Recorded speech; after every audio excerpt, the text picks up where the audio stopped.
Good morning, good evening, good afternoon, wherever you are tuning in around the world. Welcome to our live show at the Charter for Compassion. My name is Felipe. I'm the marketing director for the Charter. We're currently live on Facebook, LinkedIn, Twitch, and YouTube. And I am very excited today to bring to the screen a special guest. His name is Gervin, and he is one of the newest partners of the Charter for Compassion. And I would love to bring him into the screen. There you go. Hi, Gervin. How are you? Hi, Philip. I'm doing great. Thank you. How are you? I'm doing great. I'm so happy that you are able to meet us here. Gervin is meeting us, is talking to us right now live from Uganda. So, Gervin, why don't you tell us a little about yourself and about what you're doing there? Thank you. My name is Gervin. I am a refugee from the Democratic Republic of Congo, and I've been living in Uganda for 12 years. I am currently living in Nakivale Refugee Settlement, and I'm a peace ambassador, and I'm also the founder and the director of a community-based organization, which is called Action for Peace and Nonviolence. And what we do as Action for Peace and Nonviolence here in the refugee settlement, we promote peace building in the community, and also we try to alleviate the people suffering in the refugee settlements through provision of some resources like agricultural resources to the farmers, and also to train young people in with peace building skills in order to prepare them to be better leaders for a better tomorrow. So that's what we are actually focused on for now. That's amazing. That's amazing. So, let's talk a little about you. So, you come from the Democratic Republic of Congo, and you've been in Uganda for a while in this refugee settlement. Tell me a little bit about life there and about your life, and how is it that you ended up there? Actually, life here is not that pretty bad, and it's not that pretty good. Okay. So I left my country 12 years ago because of the ongoing war, which has been going there for like 2 decades now. So for our own safety, we had to flee the country and look for protection in the neighboring country of Uganda. So I left the country when I was still a teenager, and now I have grown up here, and I've studied, completed my senior six, and got my diploma in social services. So I'm a social assistant. So that's really gave me this vision of trying to give back to the community after seeing what many people are going through in the community. Because when you look at Congo, you see the conflict which is ongoing there. It's like a community conflict between some communities. And when we are here in the refugee settlement, these people all run here and we meet again here. So some people tend to bring the same conflict from the Congo here in the camp. So we said, why can't we come up with this idea of bringing these people together and try to train them, to make them peace ambassadors, so that we should not again live what we lived back in Congo here in the new country where we are living. Why can't we live peaceful and look forward to our own development? And that's what we are doing. That's amazing. And I'm sure that it's a very sad situation that is happening in a lot of countries nowadays, where there's a lot of people that are caught in conflict that they don't, they have no participation in, but sadly they have to flee. And so in this case, in your refugee settlement, people, I'm thinking people, you have people from all around the area, right? Different countries, they're all meeting here and they all live there. Absolutely. Nakivale Refugee Settlement has people from different countries, almost 7 nationalities. There are Congolese, Burundians, Somalis, Ethiopians, and Sudanese, and a lot of other people. So we are all mixed here, and we live together here as one big family with one common language, which we use all of us as Kiswahili, which connects all of us together. That's amazing. That's incredible. And so I mean, you said that, getting your studies inspire you to, help around, but what brought it in you? Like, what was it that made you take this path?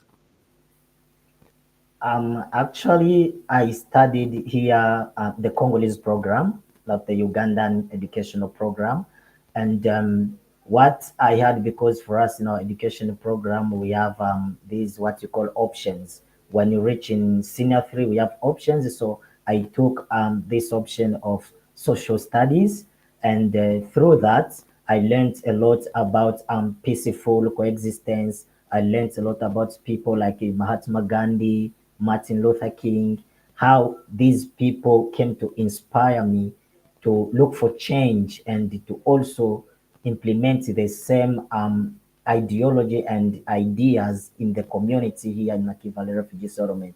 Because a lot of people have been living just like themselves in their own spaces. Like if you come here, you might find even the villages have these names of the countries from where these people came from.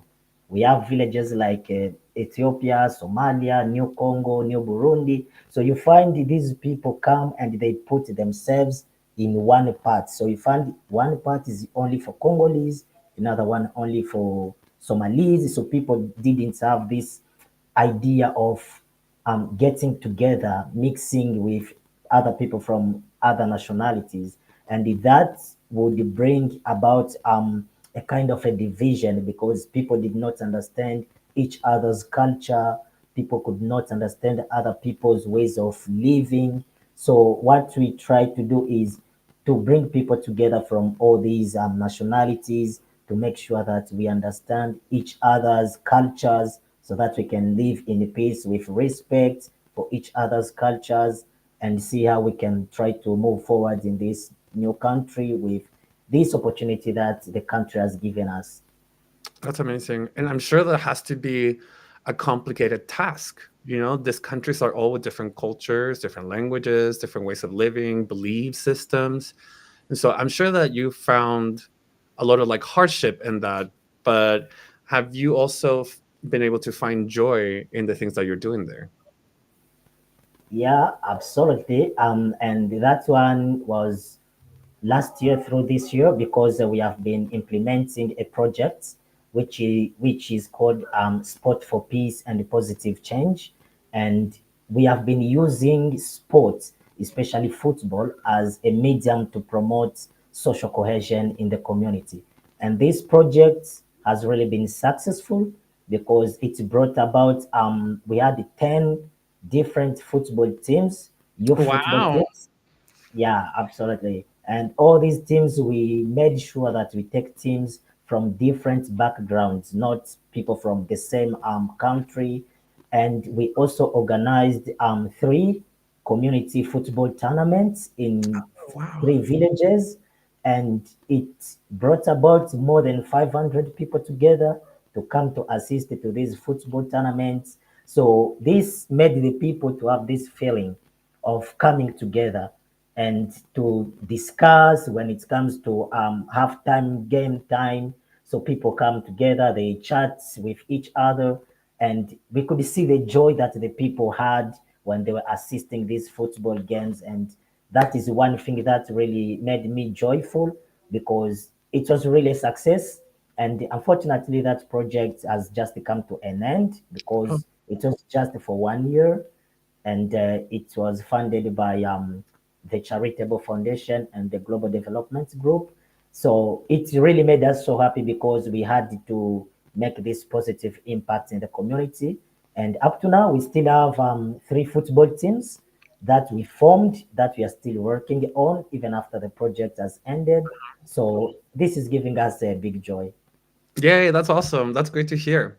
So why don't you tell us a little bit about Action for Peace and Nonviolence and the work that you're doing now? What are some of the projects that are ongoing? Um, Actually, for now, the project which is ongoing is the one that I've talked about earlier, which is Sport for Peace and the Positive Change.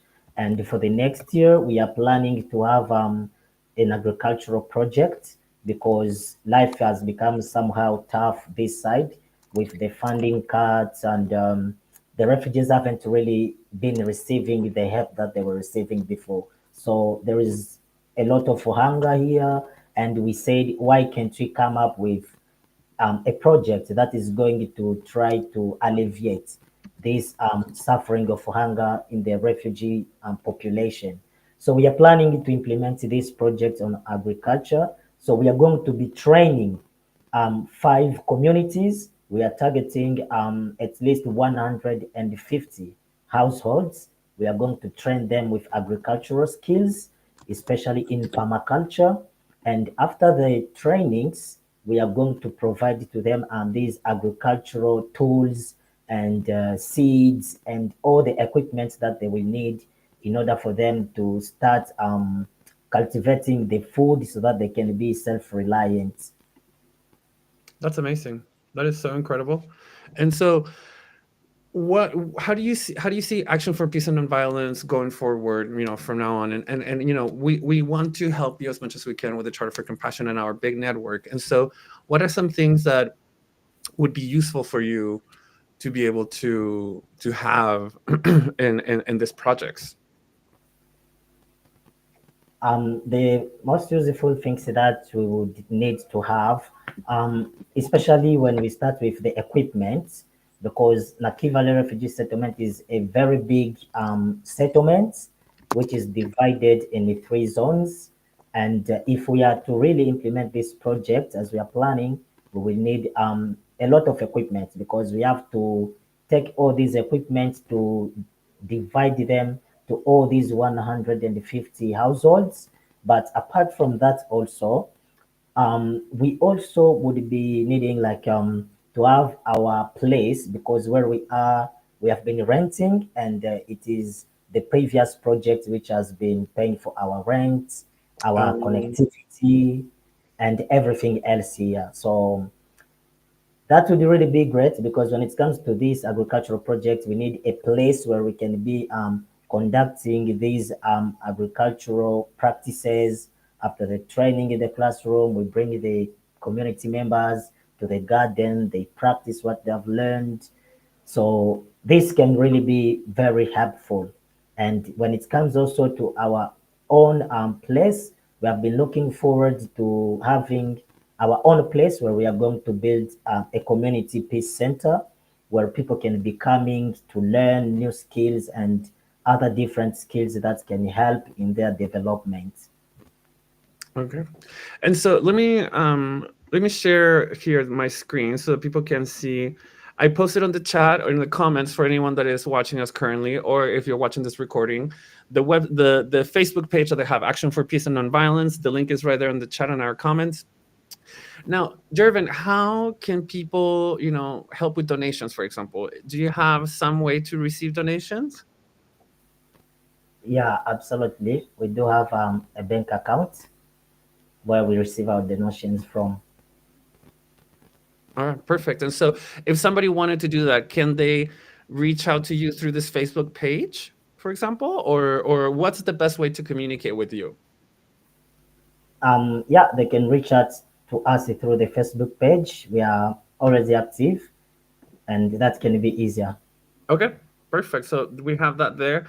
I will put in the comments later on your email address in case people want to reach out to you personally, and then maybe there's more connections that happen there. Gervin, is there anything else that you would like to tell us before I let you go? Yeah, actually, I'm really so happy. First of all, I'd like to say thank you so much to the Charter for Compassion for giving us this opportunity. As Action for Peace and Nonviolence, we are really so happy and pleased to have had this opportunity to talk about us because it's not really something that usually happens. A lot of people don't have this grasp of what is really going on in places like this, like the refugee settlements in Nakivale, because mostly we don't have platforms where we can showcase what is really happening over here and the needs that the communities have here. So this is a big opportunity, and we extend our thanks to the Charter for Compassion for having us and for trusting us and for giving us this opportunity. It really matters a lot to us. And the last thing that I'd like to say is I'd like to welcome anyone who is following us who would really be interested in giving a helping hand to Action for Peace and Nonviolence, so that we can really see how we can assist the refugee community here in Nakivale Refugee Settlement, and also the children that we are working with. It will really help. It will really mean a lot to us, this help, because we really need it. As I can say, it's not easy to run such programs when you are self-reliant, you are depending on yourself, when we don't have any kind of support. So if we get any support, it will really help us to expand our programs, because we had earlier some other programs which we were forced to close because we did not have any supports. We had some programs on ICT, and we really could not have support, and so we were forced to have the program shut down and to focus on one program which had only the support. So the more we get the support, the more we can have a lot of programs which we can implement and which can be really beneficial to the communities, and which will really help the refugee to be self-reliant. And that's what is our dream, and that's what we are looking forward to. So thank you so much. Gervin, thank you so much for this time. Thank you so much. Honestly, thank you for inspiring me and inspiring everybody that is watching this, either live now or in a recording later, because the work that you're doing is important, and you matter, and the things that you're doing are incredible. And so we appreciate having you as part of the network as well. And hopefully with this little, show, we can probably bring a little bit more awareness to the work that you're doing and the help that we should be able to provide to you. So thank you once again, Gervin, for joining us. I'll let you go now. Thank you, thank you, thank you. Let me just, Thank you. bye, Gervin. Let me see right here. All right. Thanks again, Gervin. That was amazing. So glad that you were able to be part of this, and how wonderful and inspiring of an example he is to us all. I wanted to share my screen once again so we can talk about a little bit of announcements of what is happening with the Charter for Compassion. Let me see here. Here we are. So that's charterforcompassion.org. Our website is right here. You can always, on the homepage, you can scroll down and you can see all the different events, courses, forums, webinars, chats, projects, anything that you possibly think of that is coming up will be on our homepage. These are the four main things that are happening right now in the charter. The first big one is the Global Youth Conference that are happening on October 28th and the 29th and 30th, which we'll be talking a little bit more about that. Unveiling of the Charter for Compassion 2.0. So as you know, our Charter for Compassion, the document that was written back in 2009 or so, has taken a little revamp. And so with that, we are having an event to present that to everyone so that you can see this update that has been going on this, it's mostly language and, actualization and refresh of the things that are happening in the world right now. Last, the other things that we have that are big is on November 15th, we have our global gala and the Karen Armstrong Humanitarian Awards. So that's going to be an important event for us. It's our biggest fundraiser of the year, but also an incredible celebration honoring 4 beautiful people that are doing compassionate work around the world. So if you click here, news and events, you can go to event calendar, and here's our event calendar. As you go down, they have ongoing events, and it's organized chronologically, right? So right now we are in October 16th. And so we just had a global read with Alignment Interfaith yesterday, which was a really beautiful presentation. We have the Charter Sangha, which is our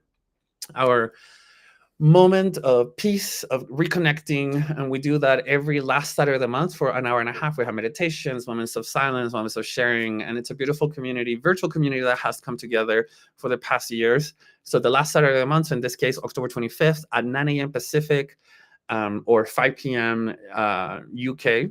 And so with that, you can see a little bit more.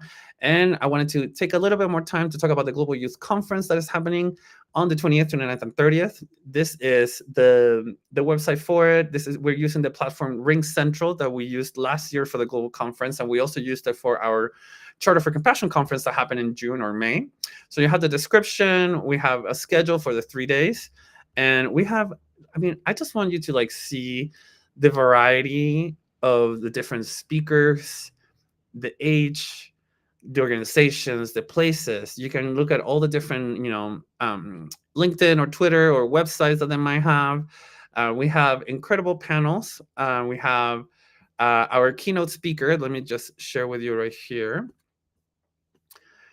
Our keynote speaker is Dr. Lila June Johnston. She goes by Lila June. She's an indigenous musician, author, and community organizer of the Diné or Navajo or the Tsetsehasete. I think I butchered it. Sorry. I tried so hard before. Cheyenne and European lineages. And she is going to be presenting with all, she's just like so multifaceted. She has different genres. She sings. To be honest, like, excuse my lingo, but she's a badass. She's super cool, and she is really, really impactful on all the things that she's doing with her work. So that is happening on October 28th, 29th, and 30th. We're very, very excited to be able to host her and a bunch of other people that are doing panels and presentations, youth-led sessions, and also capacity building workshops from adults or older people that will teach more about how can we do better work in our young organizations with our young people. My friends, I think we've been taking plenty of time today, so I wanted to leave you just by letting you know that Charter for Compassion is trying to work in, compassion is such a big word, and it's such a fuel to so many different social justice issues. What keeps you up at night as you develop more compassion allows you to spend more energy and time on those things. And so whatever you are concerned about, whatever you're focusing on, remember that compassion can be a catalyst, can be fuel, can be gas for you. And so if you want to contact us, Charter for you can reach out to us on all our social media platforms: Facebook, Twitter, Facebook, Blue Sky, LinkedIn, Instagram, YouTube, Substack. Or you can reach out to us at contact@charterforcompassion.org if you want to connect with us and more, and you want to become a partner just like Gervin and his Action for Peace and Nonviolence organization did. We're happy to do so, and we're happy to do more highlights of other partners around the world so that we can bring more awareness about the beautiful work that Gervin and other people around the world are doing. So we'll be seeing you next week with more information on the Global Youth Conference and other things that are happening with the Charter for Compassion. Until then,